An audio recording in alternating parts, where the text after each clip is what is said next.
Hi, everybody. Russ, my Hammers 11. Hope you're all safe and well. If you use the channel, please consider subscribing, hitting the bell icon so you're made aware anytime I put new content on. As always, I'd like to thank our lovely channel sponsors, Untuck It. Check them out in the description below. Today's guest, you see, is, I believe it's our 63rd or 64th ex-player we've had on the channel. He's the first player ever to play for West Ham whose surname began with a Z. Did you know that, Bob? Did you know that? Yeah. Okay. No, I didn't know that. Oh, there you go. Who came in after Hines? No. That's Savon Zabon, his first name, isn't it? Yeah. Zabaleta. And Zaza. Zabaleta, yeah. Okay. Simeone Zaza, and the best one was the first one, I suppose. So yeah, I mean, yeah, Mario Zarate as well. I mean, you know, once you've broken the mold, that's it done. You know, you've got it in.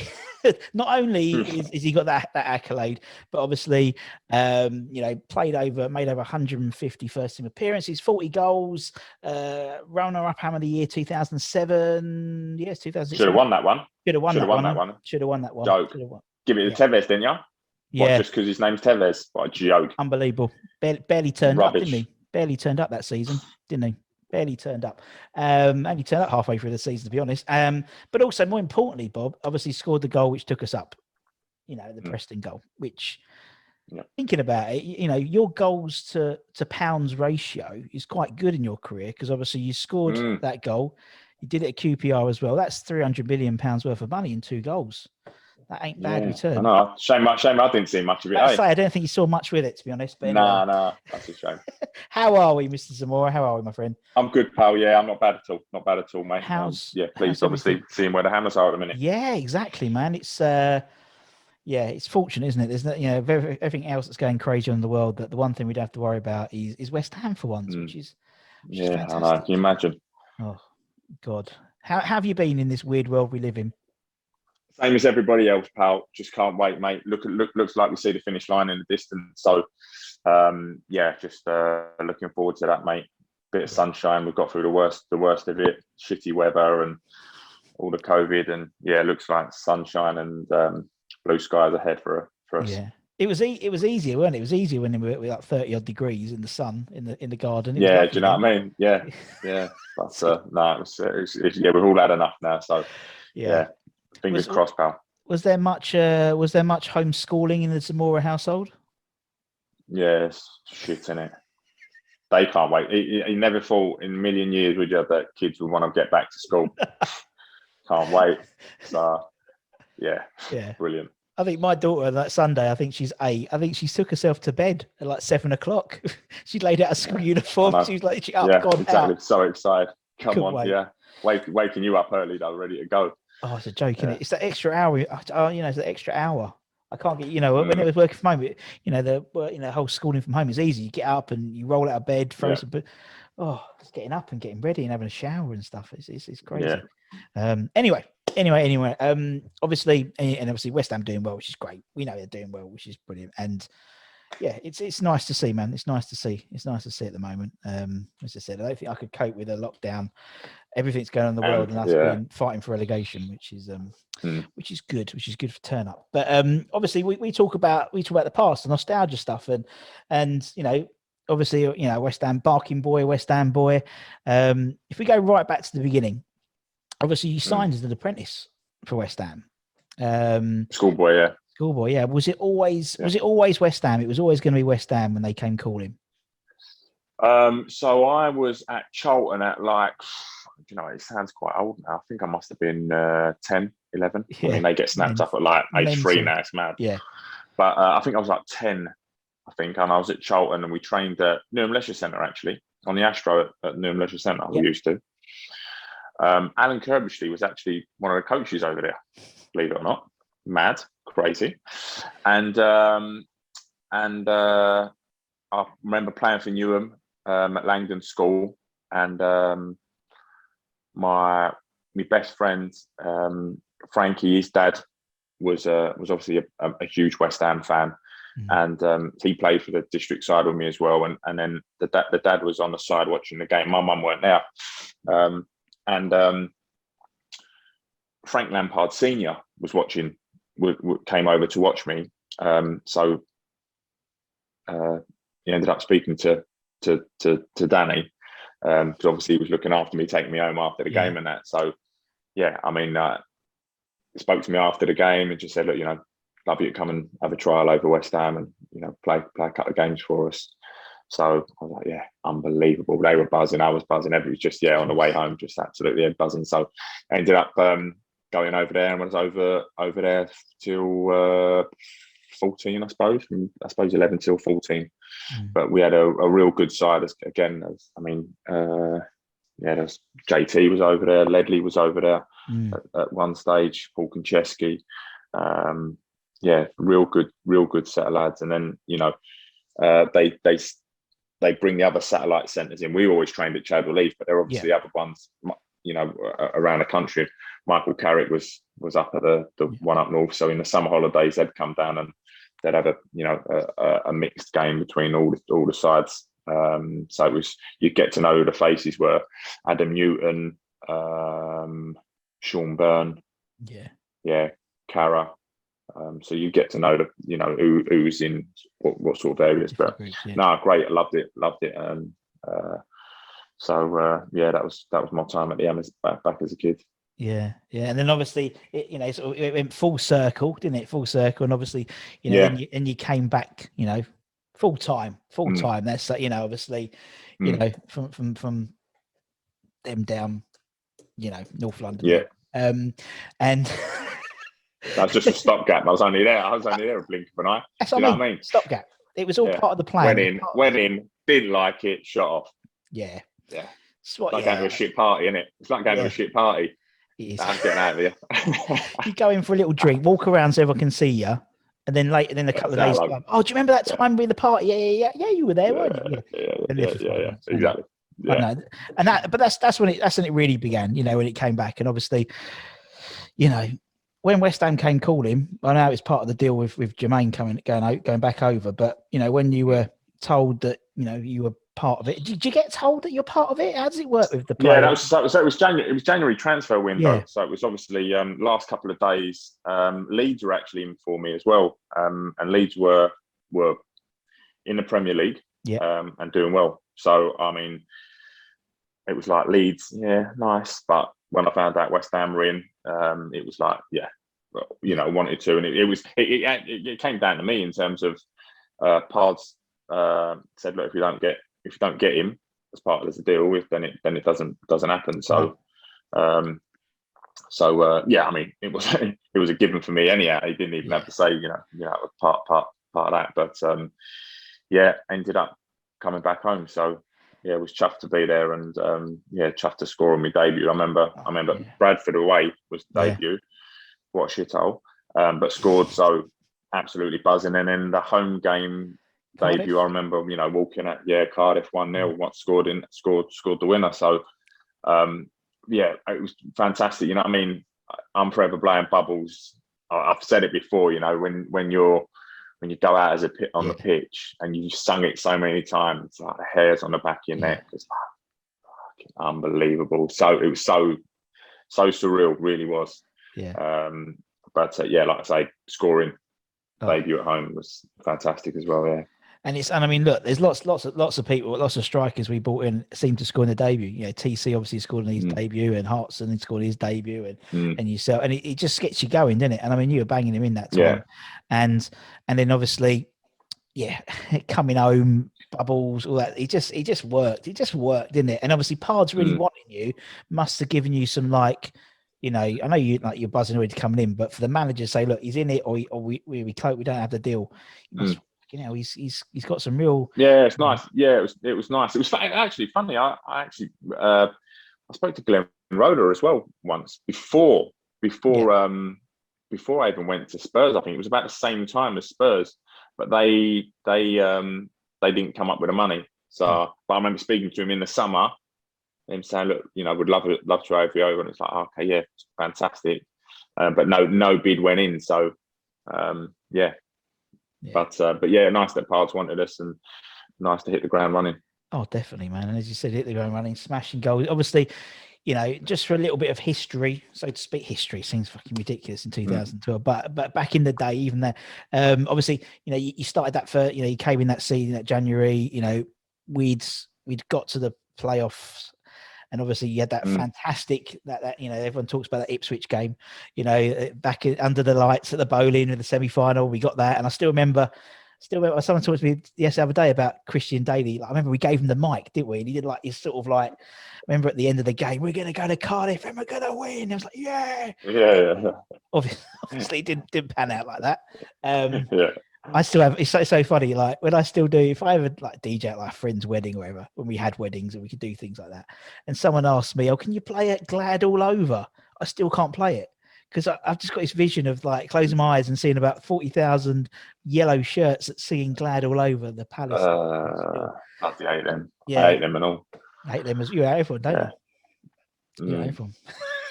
I really hate them. But anyhow. Of course, but obviously we went to Cardiff 3 years in a row then. So obviously we lost the first one. And then the second one was a little bit different because not only did we obviously, but you scored the winner. Now, in those playoff games, we've had Anton on, we've had various other players, and they talk, and I always ask them about, because there's so much riding on that game for the club. Do you feel this extra sense of pressure, or is it your time to shine, or do you treat it like another game? What's the thought process? I didn't really. I just felt the team were in a good place, really good place. So I didn't really feel weren't nervous. It's funny though. I don't really get nervous for the big games. I really don't. So I just remember us as a team being in a good place, and those semi-finals confidently winning. So it was we'll go and do the job, and we did. I can't remember who it was. Comfortably, I think. Yeah, I'm impressed. That was like really comfortable. I can't remember who I interviewed. It was someone. It might have been Anton, but it might have been someone who went to both, and they were saying that the first one they took it like that. You had all the suits. I remember you did your little video cam of the day, which was on like you could buy as a DVD. No, that was the second. That was the second one. The second one. The first one was all in suits. When you're all in suits, you're all fitted for the first. And the second time it was more like treated like another game. Trackies. Yeah, it's just chilled. Exactly. Yeah, it was nice. It was a lot better. Yeah, a lot better.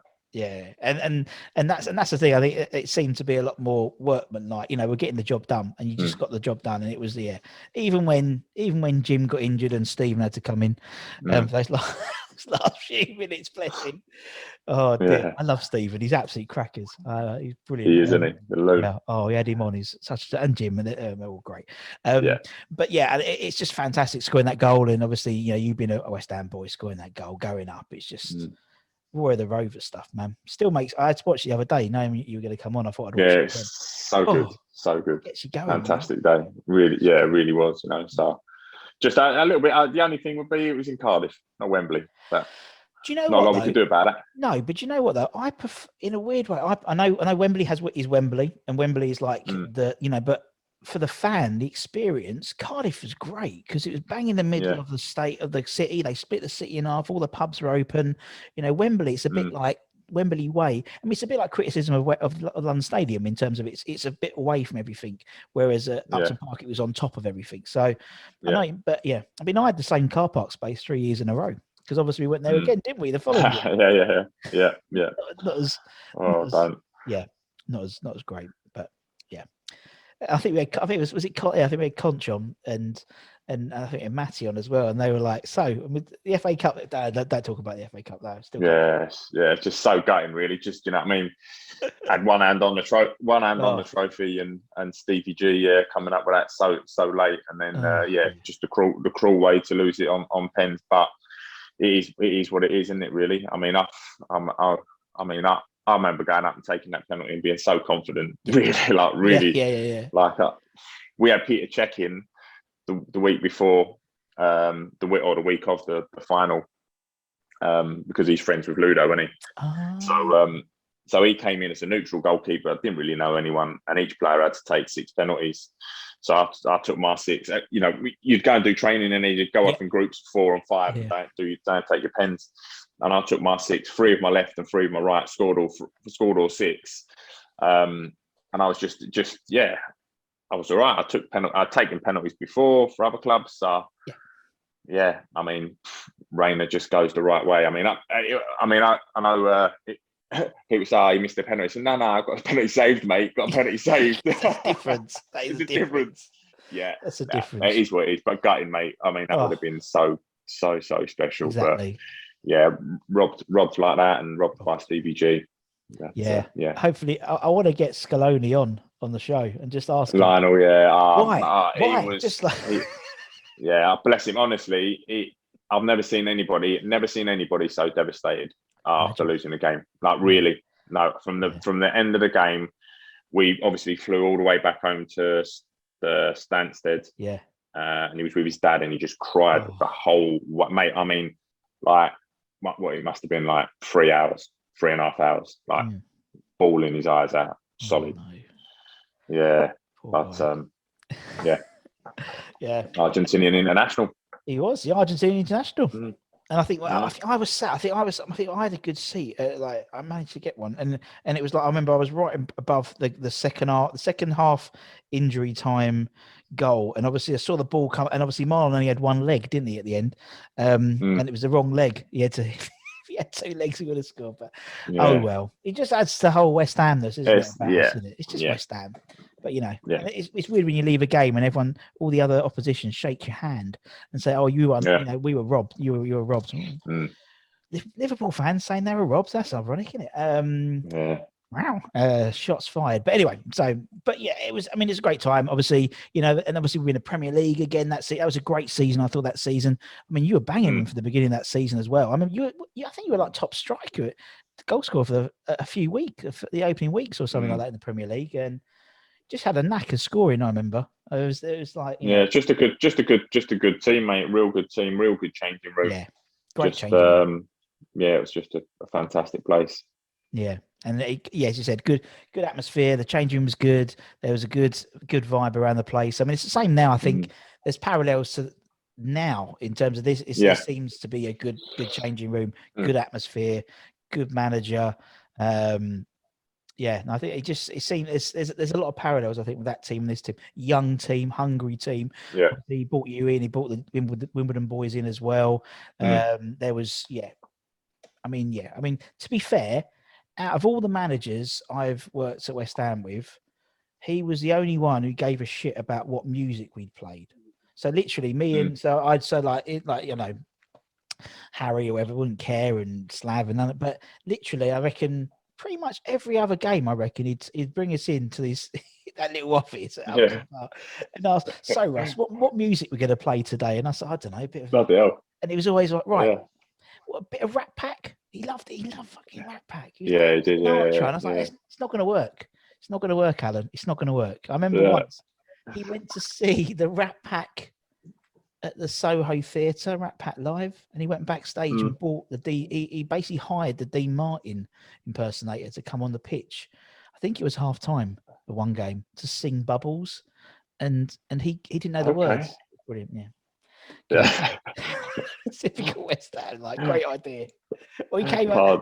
That's Pards, all right. There was once he came back from Florida and he got us into the room. Russ, I got an idea. It's a really good idea. I went to SeaWorld or something like that. I think it was SeaWorld and the Shamu show. And they were asking the audience questions and the camera was zooming in and they had to put up 1 finger, 2 finger or 3 fingers for the answer. We should do that. I said, yeah, that's a good idea. Yeah, zoom in and ask a West Ham fan to put 1 finger up at the camera. Yeah. What would it be? Answer 1. Yeah, exactly. Yeah, exactly. 3. Fucking good 3, Yeah. Bless him. Right. And I don't want to tell you to say, Bob. So basically what we do is, we talk about history and the time at West Ham, but we do this Hammers 11 thing. So, as I said, 5 seasons, over 150 first team appearances. You play some really good players. And so what we try and do is put together an 11 of the players that you played with at West Ham. And it's only a bit of fun. And feel free to put yourself in to get those appearances up. People do.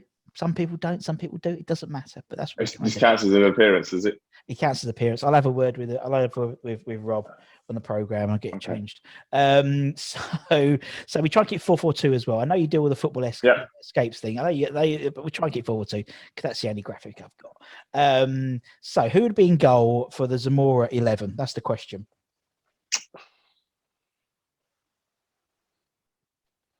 Ooh. It's tight between Bywater. It's tight between Bywater and Jimmy. You know, yeah, just both great lads, both good keepers. Just so tight, toss of a coin. That you can do really. honourable mentions as well. You can do honourable mentions. So say, you know, so if you pick whoever you pick, a honourable mention to but I'm going to pick That's the way everyone gets around. I'm going to go with Stephen Bywater. I'm going to go with Bywater. Just a fantastic guy. Just I love him to bits. He's just a a couple of pennies short of a pound, isn't he? Oh, he is. But do you know what I love about him? We had him, and firstly, he just come in from walking the dog, so he had this stupid bloody Russian, this hat with the massive. He just had the whole interview with this thing on. Furry thing, furry thing. And then he said, I said to him, "Oh, you know, how's it?" And he was absolutely brilliant because he was so honest. He was like, "Yeah, I wasn't good at this, but I did this, and I wish I'd played more games."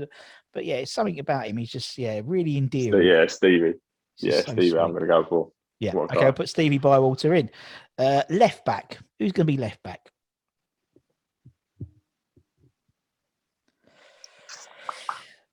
George McCartney, I think. Oh, nice shout. I think, he got up and down that wing.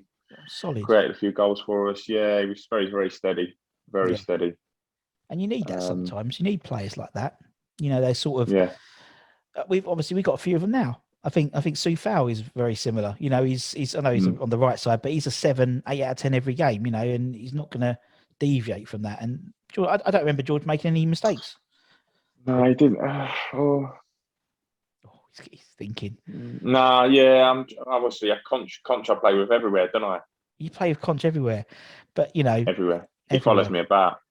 Well, it does seem so. To be honest. Although he did say that goal for the I finally got it out of him. I said, "Conch, FA Cup. Did you mean it?" Cross. And he said, and he went, "Do you know what? If I scored it now, yes, but if I hadn't, like it was basically a cross." Yeah. Like, I get you.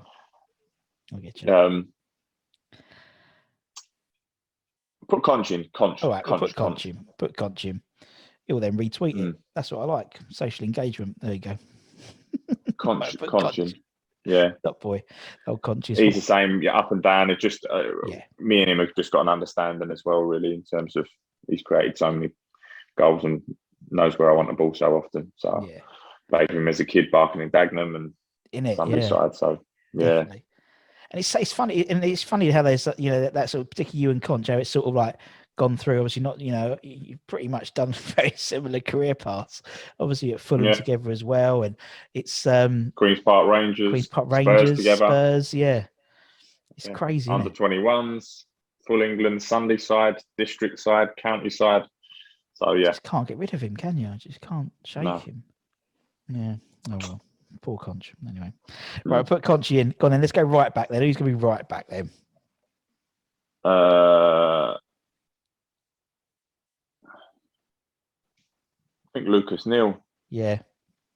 I think. Yeah. Good captain. Good captain as well. Yeah. Yeah, he was a good captain. Yeah. Good guy. Yeah, that's what they said. I think Anton said he was like, he'd go around and do things that they hadn't done before, like take pieces of the win bonus and things like that and all that. Yeah, just really good. Yeah, always thinking about. Yeah, you need that, man. Yeah, you need that. Right. Okay. Conch on one. Lucas Neal. First centre half. Who's your first centre half then, Bob? Ginger Pele. GP. Good old GP. Top man, isn't he? Yeah. Love him. Yeah. Should be there now, really. Should still be there now. Yeah. Really. Yeah, no, he should be there. No, I think even not, even involved in, Conch obviously is still involved in the club, and obviously Colton and Potsy and Avon, they're all still involved, and arguably, Gin should be there as well. And that's the thing. That's why a lot of people have said, and I know that you can't compare the two, but obviously Craig Dawson is a similar type of player to Ginge in that he just puts his body in line, doesn't give a shit. Yeah. Not like Ginge is better for me, but definitely Ginge is better. Same mold, yeah. But you know what I mean? Just they're not like creative. They're not like a flam, like a Josh Stone. He knows what his job. He knows what his job is. Just get it done. And that's what you want, isn't it? No ifs, buts, or maybes. Yeah. Yeah. All right. Okay. We'll put Ginge in. Who's Ginge going to partner then, Bob? Rio's brother. That's what his name is. Is that what? Yeah. Rio's brother. Oh, I love Anton though. He's a lot. I mean, we used to call him 3 weeks, or I used to call him 3 weeks. Yeah. 3 weeks. You go, what's that? It's fucking whatever your brother does. 3 weeks later, you do it. Like his fucking hair. If he has his hair braided, he had it braided. 3 weeks. Fucking tracksuit, whatever clothes he was wearing. I love it. That's brilliant. I wish he'd take. Oh, I wish it had happened with me, but no, Rio's not on yet. But Anton's been on a few more than 3 weeks. But top. I love that. He was again, good, just that pairing together. They were good. You know what I mean? As well, Ginger and really strong. Good guy off the pitch. Funny boy.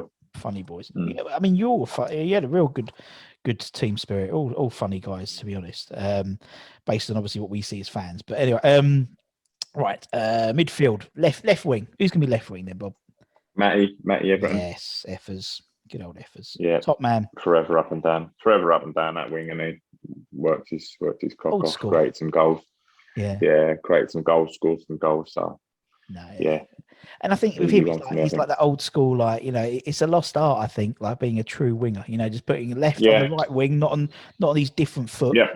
Just get down there, get it in. Yeah. So easy. Right. I put Matty on the left. Let's go on the right then. Who's going to be right then, Bobby? I'm going to go Yossi Benayoun. Oh, top man. Man. I just had an understanding with him that, not, I haven't had that with too many players, really. Like a real good understanding. I run somewhere, he plays it, vice versa, just a complete understanding. So, he'd be my right winger. Yeah, and man of the match for the FA Cup final. He was. Doesn't know what anyone says. He was immense. Great player, and another boomerang player. We've had Gingy. He's a boomerang player. He's gone and come back. Yoshi went and came back as well. Centre midfield, tough one. Who's your first centre midfielder then, Bobby?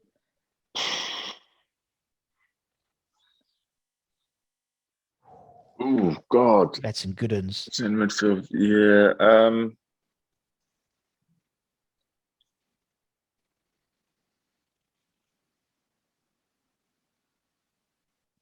Plenty of good ones.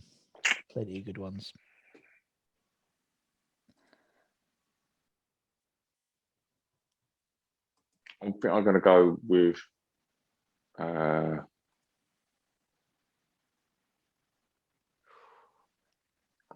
Hayden Mullins or Nigel Reo-Coker.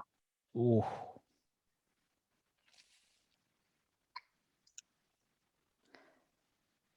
I'll go with Nobes anyway. All right, I'll put Nobes in. We'll put Nobes in. Okay, that's that. And then it's out of them two, I think. Oh. Yeah. And then Nigel Reo-Coker, obviously captain. Hayden Mullins, I think obviously so steady, solid. So steady. Hayden. We really missed him for that FA Cup final because obviously he kicked off with Louis Garcia, weren't it? They both got sent off. Do you remember? And he's. I mean, I think for me, it's interesting with players like Hayden Mullins because he's like. When we interview yourselves and I don't know, Anton, I think Luke, Chadwick, and all these guys who played with Hayden, they all put him in the team. But you interview fans, and no one puts him in the team because they don't. That's because they don't understand. They don't understand. Yeah. They don't see it day to day. You get that. You get that with so many players, though. Yeah. You don't appreciate. Like fans don't appreciate half of what a lot of players do. Yeah. On the pitch, but players that play with them appreciate. It's like appreciate it even more so. But the fans know it after that person's left. So like Carrick, for example. So every team Carrick left, no one replaced him properly. And so, and I think that's the same with Mullins. Obviously, back in the day, people like Jeff Pike and Peter Butler. He was my one. He was. I love Peter Butler. But yeah, Mullins. He did a lot of that sort of unsung hero. It's like Declan Rice. It's why people don't see outside of West Ham. He's mustard. Why he's mustard. Do you know what I mean? Really good. I'll go with Hayden. Yeah. Just so steady in there. Yeah. Yeah. That's what you need as well. You want that steady process, in there. I mean, Nigel's lovely. We had Nigel. Nigel's lovely. He's in America smoking his cigars. He's doing a great thing. You know what I mean? Bless him. All right. Okay. Up front. First strike. Teddy Sheringham. Teddy Sheringham. Yeah, just as a mentor, it was fantastic for me to play alongside and learn a lot from. So Teddy as a mentor was special. Yeah. Yeah. And a lot of your peers said the same thing. You know, just you always look after the younger players. It's going to really annoy me. It might have been someone like, no, I can't remember who it was. But anyway, it was he suggested he go to it was one youth player or young, and he said, "Oh, I need a new contract." And Teddy basically dragged him to the manager's office. Yeah. You get some more money off him, mate. But yeah. All right. So Teddy's probably Nobes, wasn't it? It's probably Nobes. I haven't interviewed one day we're getting over on. Yeah. I can't remember his name, but yeah. Teddy is one. Who's the last one? Who's the last player? There's I'll put Mazza in there. Gonna put Mazza in. Yeah. A lot of goals, worked his socks off, and really did. Yeah, done well for West Ham. So did really well for West Ham. Yeah, no, no, good team. I like that. Listen, Bob, I said I wasn't going to take a lot of your time, and I don't want to take a lot of time. I appreciate you're very, very busy, and probably got to pick up the kids soon, maybe from school. Yeah. I know it's awful, isn't it? It's awful you got to put that time in. Rubbish. But listen, man, thank you so much for your time. It's been pleasure, my man. Thank you. And obviously, thanks everyone for watching or listening. Wherever you do, give it a like, give it a share. From myself and from Bobby, take care, everyone. Stay safe. Wash your hands. Get your jabs when you have your appointments. You wouldn't have had your appointment yet, Bob, have you? Not yet. No, 40 though. I'm in the next bracket soon, so I'm hoping. Well, I had mine. I mean, I'm a year younger than you, but I'm a lot fatter than you. That's why I've had mine. But anyway, lucky. All them burgers come in handy, eh? You know what? You might be able to get freedom, get away in the summer or something. That's what I mean. I'll be on the beach like a beach whale, and everyone else is at home. You know, I'll be there fried. But, real tomato, me, because I've got nowhere as well, like ginger. But anyway, take care, everyone. Stay safe. Wash your hands. Come on, you irons, and we'll see you again very, very soon. Take care, everyone. Much love. Cheers. Nice one. Cheers, pal. See you later. Bye-bye.